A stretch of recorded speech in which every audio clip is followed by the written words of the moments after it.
Hello guys, so जैसा कि मैंने कहा था, as I said in the last video of my this chapter that I will provide you summary video as well as character sketch video. So in this lesson, in this video, we are going to discuss about the summary of the last lesson and the character sketch of the last lesson. Okay, so let's see now. So in this chapter, there are two main characters. One is Franz and another one is Annabelle. Summary है, आपको जल्दी से याद कराऊंगी. इस chapter में क्या था, दो कैरेक्टर्स थे, फ्रांस और एनाबेल. फ्रांस जो थे वो हमें जो बच्चा था वो हमेशा लेट जाता था स्कूल, है ना. And he enters through the class smartly. वो बहुत स्मार्टली क्लास में एंटर करता था सो दैट कोई उसे नोटिस ना कर पाए. Teacher will not be able to notice. But one day जब वो लेट उठा हमेशा की तरह, लेकिन वो दिन थोड़ा अजीब था. क्यों? क्योंकि उस दिन क्या था, उस दिन एक जो बुलेटिन बोर्ड होता है उसके पास बहुत ज़्यादा क्राउड था. बहुत ज़्यादा क्राउड मतलब from the last 2 years only bad news get printed on that bulletin board. तो उसे डर था अब क्या हो गया, है ना. And when he saw that crowd he thought now what happened. He was in hurry to reach school. वो बहुत जल्दी में था कि उसे स्कूल पहुंचना है. बट एक ब्लैकस्मिथ था जिसने बोला कि don't panic, you have plenty of time. तुम्हारे पास बहुत ज़्यादा टाइम है. Plan thought he was kidding और मेकिंग फन ऑफ हिम. उसने बोला कि उसे लग रहा था मजाक कर रहा है, उसको मजाक उड़ा रहा है ना. बट ऐसा नहीं था, वो रियली में ऐसा बोल रहा था. कि उसके बाद से आपको तो पता ही है कि जो फ्रेंच लैंग्वेज जो पढ़ाना बंद हो जाएगी कल से, तो इसमें कोई ज़्यादा उसके पास इतना पैनिक करने की ज़रूरत नहीं थी. ठीक है. अच्छा, अब इसके बाद आते हैं हम. इसमें होता है but when he reach to school. लेकिन जब वो स्कूल पहुंचा तो उसने देखा मेजर चेंज. कोई हसल बसल नहीं, जैसे हमेशा hustle bustle is the kind of कि शोर शराबा.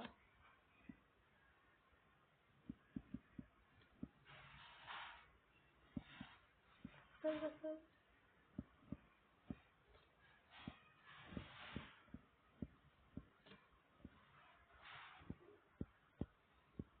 शोर शराबा. ठीक है. नॉइस कह सकते हो. ये कर तो यहाँ पे मैं लिख देती हूँ नॉइस. ठीक है. Okay.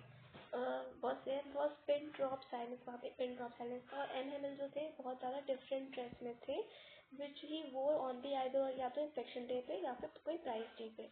He wore a frilled shirt, white coat and black silk cap. On that he saw that France was late. France जो था बहुत लेट था, लेकिन वो उन्होंने तो डांटा नहीं. हमेशा वो डांटते थे लेकिन उन्होंने तो डांटा नहीं. क्यों? He just said go to your place and sit little France. उन्होंने ये कोट बोला. अब ऐसा क्यों किया? क्योंकि वो उनका लास्ट लेसन था. उस दिन वो बहुत ज़्यादा वार्म पोलाइट बहुत अच्छे नेचर के साथ थे, बिहेव कर रहे थे. ठीक है. उन्होंने उससे बिल्कुल नहीं डांटा. He saw one more drastic change. उसने जो फ्रांस था, यहाँ पे ही किसको रिप्रेजेंट कर रहा है? फ्रांस. ठीक है. यहाँ पे ही का मतलब फ्रांस है. Saw one more drastic change on that day. Usually हमेशा लास्ट बेंचेस जो होती है वो एम्प्टी रहती है, खाली रहती है. But that was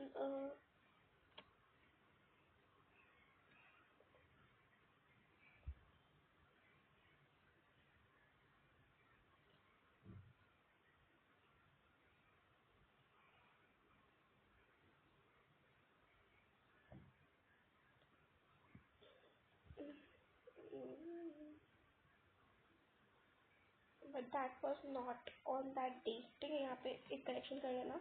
that was not इस तरह, but on that day that was not. on that day आपको ऐड करना है.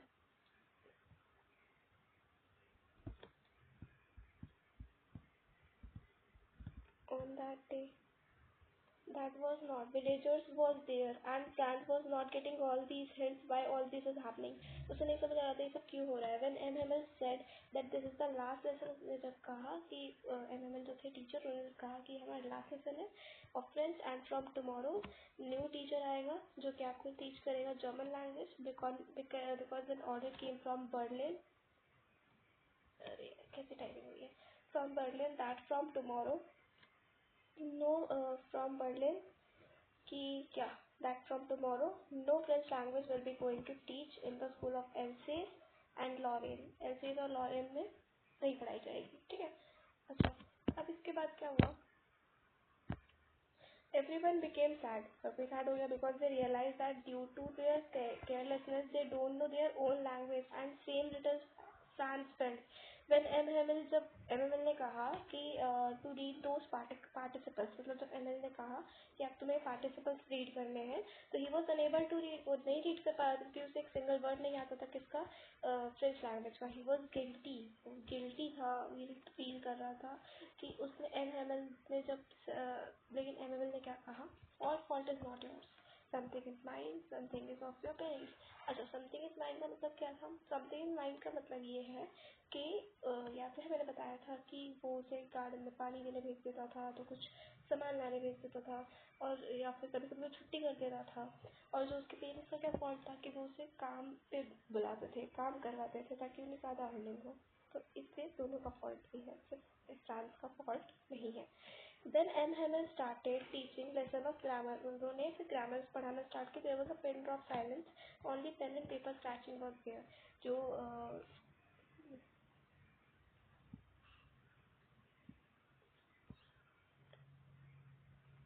साउंड सिर्फ पेन और पेपर स्क्रैचिंग साउंड वहाँ पे थी. ठीक है. MML said we even don't know our language. MML ने कहा कि हम हमारी ही लैंग्वेज नहीं जानते, तो उनके पास तो चांस है कि वो कह सकते हैं which kind of Frenchman, किस तरीके का Frenchman हो तुम, अगर तुम्हें खुद की ही लैंग्वेज नहीं मालूम. MML was noticing each and everything. MML हर कुछ नोटिस कर रहा था because he gave his 40 years, उसने अपने 40 साल दिए थे उस स्कूल में, इसलिए वो हर एक चीज पॉइंट टू पॉइंट नोट कर रहा था स्कूल की. बहुत ज़्यादा इमोशनल था. As the clock church struck at 12 and Hamel stood up. जैसे क्लॉक चर्च जो है जो चर्च की क्लॉक थी वो 12 पे बजी, वो खड़ा हो गया. And he was not able to say a single word क्योंकि वो बहुत ज़्यादा इमोशनल था. तो ही just wrote a sentence on board and the sentence was we वाले France and made a gesture by hand. उसने गेस्चर दिया टुवर्ड्स द डोर की और कहा अपना हैंड का मूवमेंट दिखा के कि that school is dismissed, you may go now. Correct. Okay. अच्छा, अब इसके बाद क्या हुआ? Okay, this was the summary. ठीक है, ये समरी थी. अच्छा देखो, 7 मिनट में समरी खत्म हो गई, और लेकिन इसमें ही सिर्फ और सिर्फ मेन पॉइंट इसी में लिखे हुए हैं. सबसे ज़्यादा मेन पॉइंट इसी में है. ये 3 पेज जो है बहुत इंपॉर्टेंट है. इसको रट लो. इसको मतलब रटने की जरूरत नहीं है, अब तो मैंने समझाया, खुद से समझ भी लो. ठीक है, जो मैंने समझाया उसको 2-3 बार सुनो. ठीक है. और फिर उसके बाद उसको यही अगर तुम्हें अपनी कॉपी में लिखना है तो तुम इसी को लिख सकते हो. लेकिन हाँ देखो, मैं बता रही हूँ, इसको सुनो, 2-3 बार सुनो. अगर एक बार में याद हो तो बहुत ठीक. कोई कहानी तो सुनने से याद जाती है, लेकिन अगर नहीं याद 2 बार सुनो. तीसरी बार में खुद से लिखने की ट्राई करना. वैसे ये सब मैंने अपनी लैंग्वेज में लिखा है, कुछ बुक से लिखा नहीं, क्योंकि समरी जो होती है वो हम खुद से समझ के जब लिखते हैं तो वो ज़्यादा बेटर याद होती है. मतलब अगर तुमने समझ लिया तो ट्राई करना वंस कि तुम उसे खुद से लिख सको.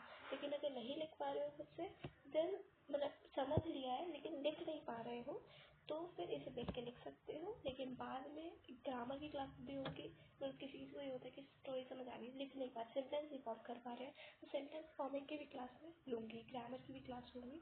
ठीक है, तो उस चीज़ में आपको ये हेल्प करेगा. ओके. नाउ कैरेक्टर स्केच की बात करते हैं. कैरेक्टर स्केच बहुत छोटा सा है, इनके कैरेक्टर स्केच में ज़्यादा कुछ है नहीं. ठीक है, देखो कैरेक्टर स्केच जो है ये हैंग कर रहा है, मेरा ये बोर्ड भी हैंग कर जाता है. मैं क्या करूँ बताओ. जो ये कैरेक्टर स्केच है ना, ओके, सबसे पहले आते हैं एम हेमन पे. He was an amazing teacher. बहुत अमेजिंग टीचर थे. उन्होंने क्या किया था, अपने 40 ईयर्स दिए थे टीचिंग लाइफ में. He was strict but on that day वो स्ट्रिक्ट थे, लेकिन उन्होंने क्या किया था उस दिन, वो बहुत ज़्यादा वार्म और पोलाइट नेचर के हो गए थे. He used to wear French shirt, clean coat and black silk cap on an inspection of rice days. He used to teach French language in the school of Alsace and Lawrence. ये इनकी description थी. That's it. ठीक है. अच्छा, और हमारे जो friends थे उनके डिस्क्रिप्शन में 2 लाइन है. That he is a student who is lazy, careless and don't want to study. He don't know his own language. ठीक है, तो बट इसमें एक लाइन और लिख सकते हो तुम कि देखो, when the order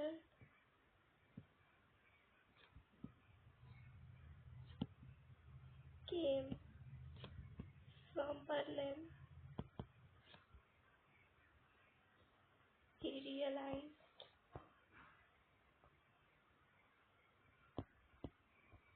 mistake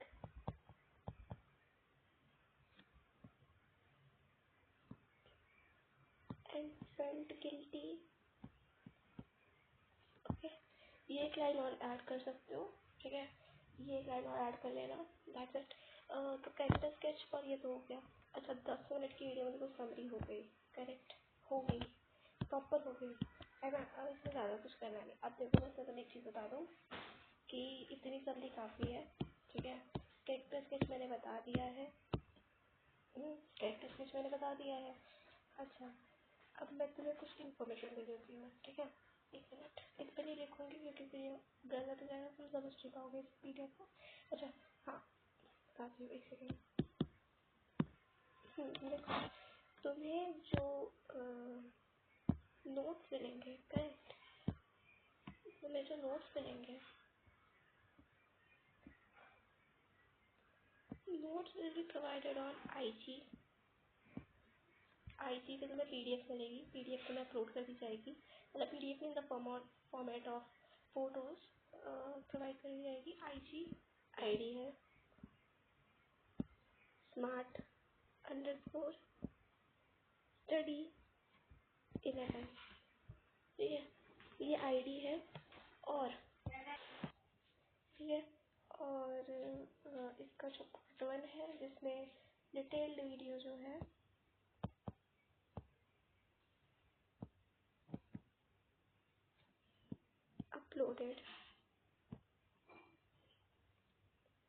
uploaded, ठीक है, ये समरी और आज मैं अपलोड कर दूंगी, ठीक है। और जो इसकी क्वेश्चन वाली वीडियो आएगी, क्वेश्चन की वीडियो एनसीईआरटी,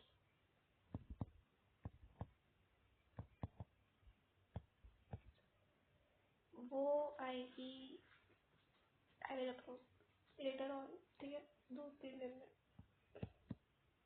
2-3 2-3 डेज,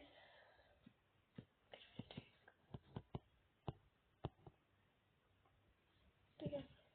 और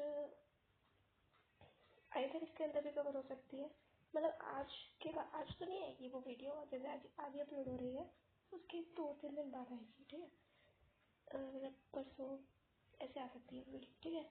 और साथ ही साथ क्या बात कर रही थी मैं, और साथ ही साथ सब्सक्राइब कर लो यार मेरे चैनल को, ठीक है, मेरे चैनल सब्सक्राइब कर लो। और एंड मेरे चैनल सब्सक्राइब कर लो, फॉलो कर लो आईजी आईडी को, ठीक है, ताकि मेरे 50 सब्सक्राइबर हो जाए तो मैं तुम्हारी लाइव क्लासेस ले सकूँ। Okay guys, okay, thank you very much for this watching this video. अभी क्वेश्चन की वीडियो भी आ जाएगी जल्दी से, ठीक है। फाइन आर्ट्स की वीडियो भी अपलोड हुई है वीडियो उस पर आईडी चैनल पे, वो वीडियोस भी देख लेना, फाइन आर्ट्स जिसके पास हो, ठीक है। इंग्लिश की अपलोड हुई थी, ग्रामर की क्लासेस भी लगेंगी,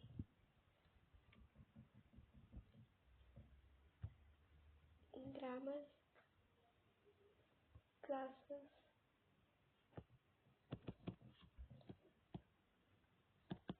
विल स्टार्ट सून, ठीक है। And that's it for today, thank you guys, bye bye.